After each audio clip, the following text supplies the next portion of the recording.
Aakit tayo ngayon sa bundok kasi ayon sa ilang mga tao nakapagkwento sa akin, mayroong isang batang PWD na hindi nakakagalaw, may kapansanan na ayon sa mga tao, umalis na yung pamilya na iwan yung bata. So titingnan natin yung kalagayan kung totoo ba na naroon pa yung bata. At tingnan natin yung kalagayan ng bata. At siyempre subukan natin hanapin yung pamilya kung nasaan na sila. Kasi nakwento lang sa amin na lagi nila nakikita na nandyan, na iwanan. Samahan nyo kami mga kawad, paakit tayo dito sa bundok. Dito mga kawad, 2 kilometro. Paakit ng bundok.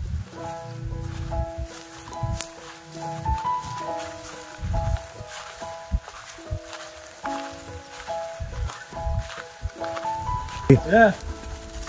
Dito po ba yung tulikid ng ano, yung parang naiwanan na bata? Ngayon po dyan. Dito lang po sa may baba? Iwanan. Nandiyan ba po kuya? Ngayon po. Saan po kaya lumipat yung pamilya? Ngayon po dyan sa ano, sa Nakalaya po. Nakalaya po yung pamilya? Po.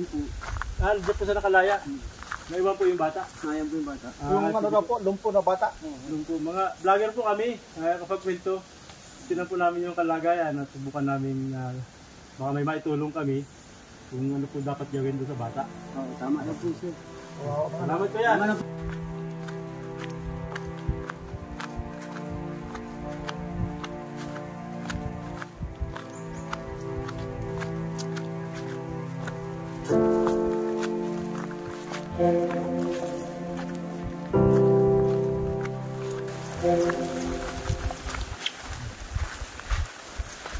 Siguro kawal yung bahay. Kasi ito yung tinuro nung nagkakabit kanina.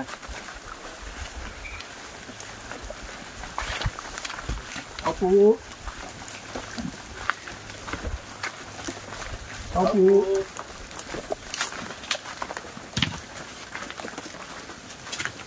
Wala lang ang tao dito mga kawal.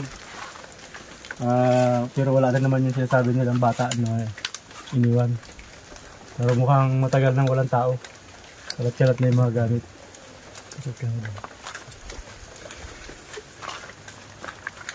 Daming damit na iniwan. Ano bang babalikan pa nila yung mga damit na yan? Dito, baka yung isang bahay niya.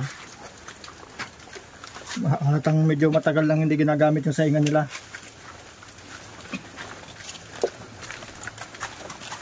Baka naman dito mga kawal. Dito yung bahay na tayo.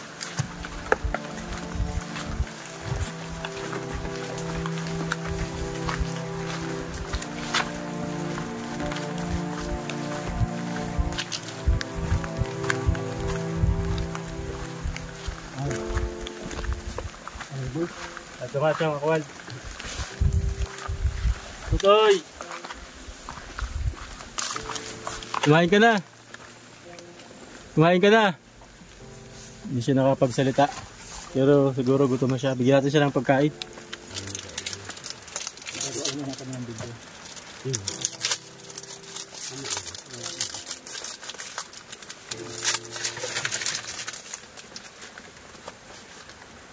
Ayan. Matagal na nahulog yan dyan. Ayan yung kumain. Makain po pag alis po niyo. Makain po yung pagbalis na po kayo. Pag maalis na po kayo, makain po yung bata. Kain ka, kain. Ayun nga. Ay, tutoy. Kain na. Kukunin ka na. Ayan yun. Kain na ito. Sige na tutoy, kain mo na. Gusto mo? Kahit ang gusto. Ito. Buksan natin, bubuksan. Buksan natin. Ayan yung ito. Ito yung balik ko. Hindi mo mo nagsama yung magulang yan.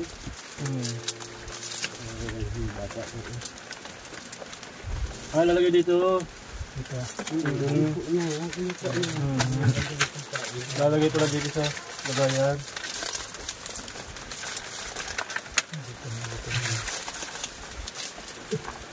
Matapod ba?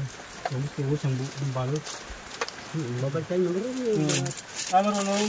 Ito yan. Isa na lang yung balot mo.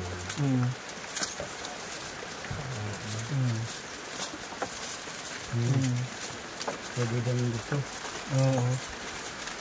Yan sa akin. Ayan, may balda siguro.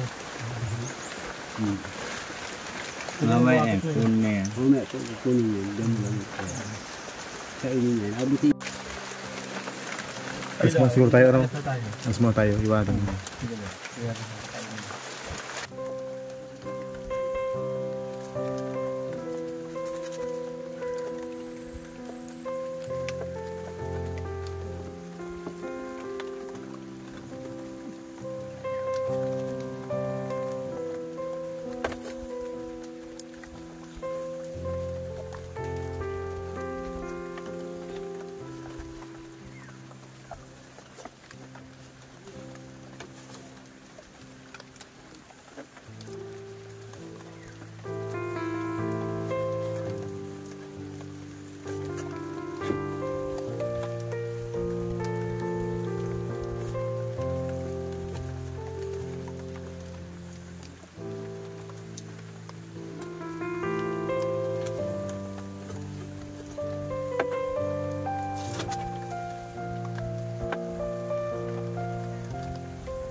Tubig.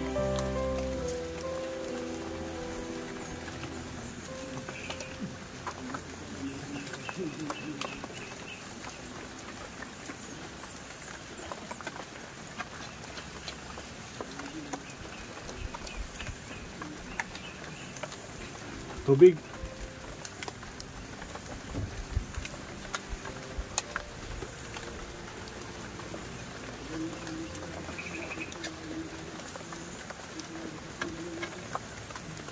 Malis na ako, malis.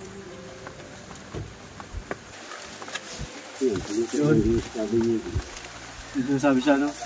Ako pinapalis na tayo. Gusto mo na sumama? Punta tayo kung mama mo. Mama? Mama mo? Punta. Pupunta tayo doon. Oo, pupunta tayo doon. Pupuntahan namin. Pupunin ka dito. Gusto mo doon? Doon? May sinasabi siya. Okay mga kawald, yun, ayon doon sa malapit na nandito na nagkukupra. Pupunta-punta dito yung nanay. Hindi ko alam kung hindi niya rin daw alam kung ang plano ay makagawa lang ng tirahan niya o dito na lang. Patatalagin natin mga kawal yung nanay niya para malaman natin kung paano tayo makakatulong. Kasi kawawa naman siya kung dito lang siya may iwan. Ayon doon sa nakatira dito. So ayon dito sa malapit mga kawal, minsan daw ay nahulog ito. At dito sa baba, gumapagpababa. Kawawa naman pagka mahuhulog siya sa tubigan, lalo kung gabi o kung maulan. Kaya tatanungin natin kung baka maitulong tayo na mailipat siya doon sa bahay na malapit doon kung saan man sila lumipat. Pero sa ngayon nahanapin natin ayon doon sa tao na nandito. Doon lang daw sa may tulay. So, ang plano nila mga kawalday, dito na lang siya. Ayusin natin itong bahay niya to na hindi siya mahulog. Sige mga kawal, hanapin natin yung nanay niya. Kumain ka ha? Sige. Hanapin po natin yung magulang, yung nanay ng batang lumpo. Ayon sa mga tao, dito po nakatira doon sa malapit sa tulay. Kaya hanapin natin dito mga kawal, magtanong rin tayo. Kasakaling masubukan po natin. Mga 2 kilometers lang mga kawal mula dito. Sa kalsada, pero galing kami doon sa bundok. Medyo malayo.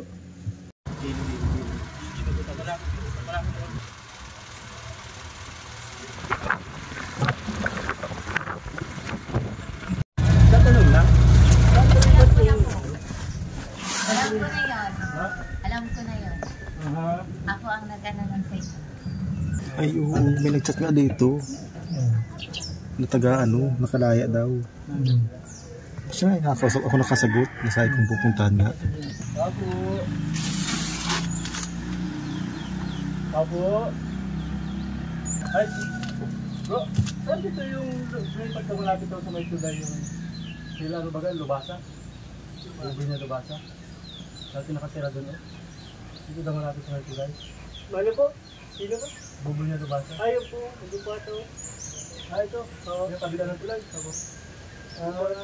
Sinestok po? Oo. Ito po yun. Ito, tama. Yung anak kasi nila, naiwanan doon. Sinabi malawak na natutulog sa dito lang. Sige bro, alamat ha. Tama ko rin.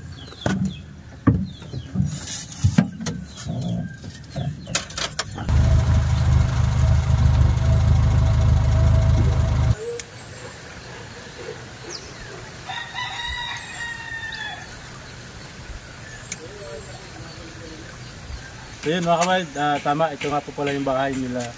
Bahay ng magulang ng bata. Kaso sa ngayon daw ay nangunguha daw ng kawayan na gagamitin dito sa ginagawa ng bahay. So, malamang daw ay hapon na. Kaya babalik tayo bukas mga kawayan.